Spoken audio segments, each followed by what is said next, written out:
Hello everyone, you're all very welcome here today. My name is Muireann Cuddihy and I'm a fourth year student midwife. So today I'm here to present to you my FYP topic, which was the stigma surrounding illegal drug use during pregnancy. So I'm going to turn my camera off for the remainder of the presentation. I used the PO framework to devise my research question. So the population is pregnant women, the exposure is illegal drugs, and the outcome is stigma. So before I get into things, I just want to give you a bit of a background. So we'll start with the definitions. Stigma is a social construct whereby an individual or group of individuals is viewed negatively or discredited through damaging attitudes, behaviours and stereotypes that are based on a particular characteristic. The concept of stigma is relational and contributes inequalities in social and health outcomes at multiple interconnected levels. Meanwhile, a drug is a substance that affects the way the body functions. When a drug is illegal, it means that its use is forbidden by law. The inspiration for this research was generated from my own clinical experience, where I have witnessed firsthand the ever-growing drug epidemic in our society. This observation was mirrored by many studies, including this one carried out in the USA, where they found that 11.6% of women smoke tobacco during pregnancy, 9.9% consume alcohol, and 5.4% use illegal drugs. This brings with it a cascade of negative effects. For the neonate, this involves neonatal abstinence syndrome, which is effectively the withdrawal symptoms they experience having been exposed to such toxins in utero. And for the mother, there is a cascade of negative obstetric, medical, social, and psychological complications. So, in order to answer my research question, I focused on the types of stigma, a hierarchy of stigma, how stigma impacts maternity care, and how we as midwives and healthcare professionals can reduce the stigma to improve care. I would just like to note that whilst my study focused exclusively on the stigma surrounding illegal drugs use during pregnancy, there is a similar stigma present for women who smoke tobacco, consume alcohol, or misuse prescription drugs during pregnancy. So I don't want to bore anyone with my methodology, so I'll skim through the next 3 slides swiftly enough. I would also just like to point out that our FYP had very strict and specific guidance. Furthermore, my search strategy complied with the same. So I first did a broad preliminary search on Google Scholar to ensure that there was indeed data published on this topic within the defined time period. I set the inclusion and exclusion criteria, and I used the databases CINAHL-Complete, Medline and PsycInfo and applied appropriate search terms and techniques where warranted. I selected 4 journals listed here from the highest to the lowest journal impact factor. All journals were located via the platform Scopus. I initially searched the maternity and midwifery section of this platform. However, it soon became apparent that there was very limited data published on this topic within those journals, which I suppose provides a rationale for future research on this topic. And these 4 journals were selected because they're aimed at healthcare professionals. You will find here the 4 articles included in the findings section of this presentation. One article was selected from each journal.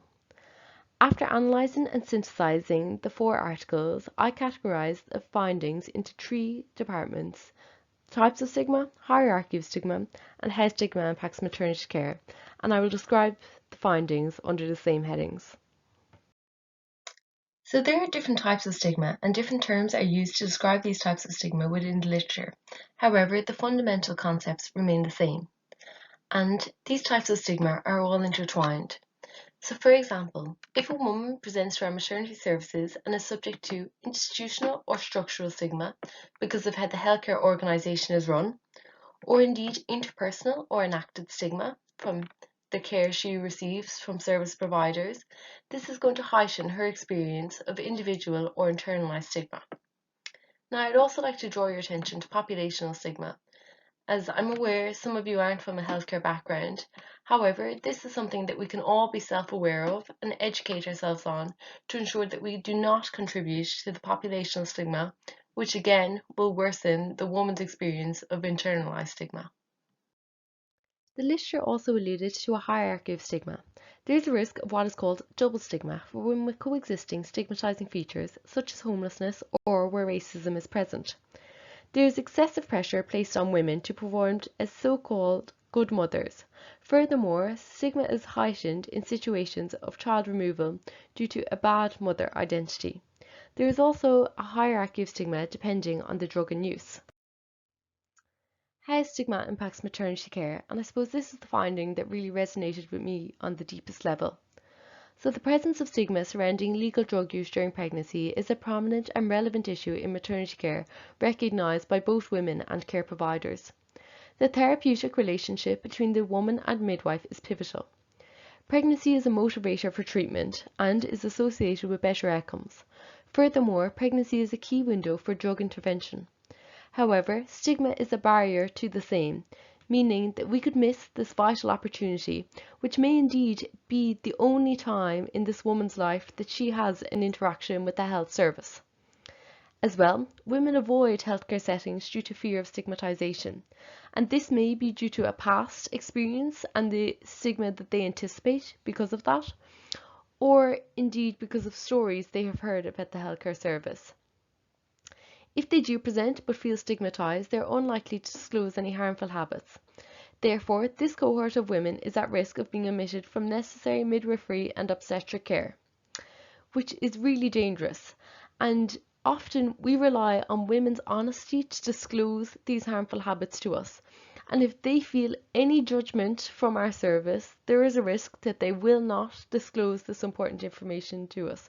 So we need to create a judgment-free environment where women will be honest with us, and this is the only way that we can then in turn help them. Women report feelings of fear and guilt due to stigmatisation, and overall reducing stigma can indeed improve outcomes for women and babies. So, implications for practice. As a student midwife, I think it is pivotal to bring back what we have learned from the literature and transport it into practice. So staff training. Education. Midwives hold preconceived opinions about women who use illegal drugs during pregnancy. Staff training is important to eliminate any stigmatising beliefs to ensure that the care provided is evidence-based. Staff need to be self-aware about their communication, and I cannot emphasise this enough. Gossip chat that does not contribute to care must be avoided. Staff debriefing. Caring for women with substance-exposed pregnancies, and particularly infants with withdrawal symptoms, can be challenging for staff and can cause them to feel resentful and angry, which will increase the stigma. These feelings need to be addressed to ensure that they don't hinder the holistic midwifery care. Women who use illegal drugs during pregnancy often suffered hardship and trauma in early life. When midwives listen to these women's stories, they recognise their resilience and generally feel empathy towards them.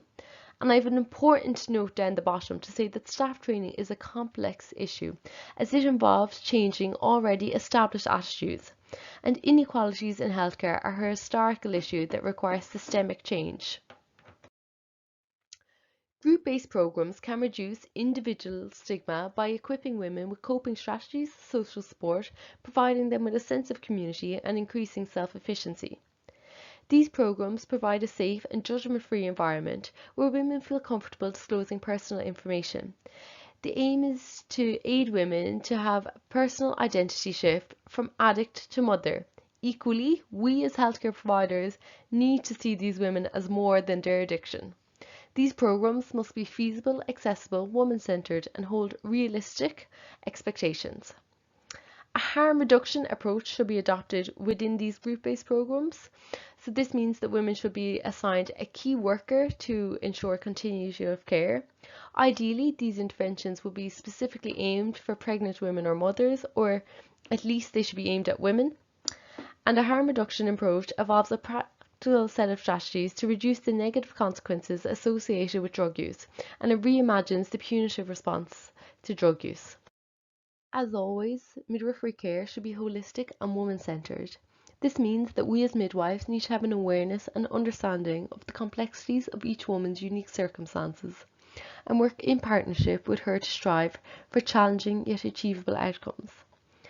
Now, it was not a focus of my research, but there is an argument that at national and international level, a review of punitive laws and policies is warranted, and indeed that the media guidance surrounding issues such as child custody issues should be reviewed. So if you take anything from my presentation today, the 3 take-home messages I would like you to remember are that we need to work with women, not against them. We need to see the woman as more than her addiction. And often, to care for the baby, we must care for the mother. So thank you very much for bearing with me. I hope you have all taken something from this presentation, and I welcome any questions that you may have.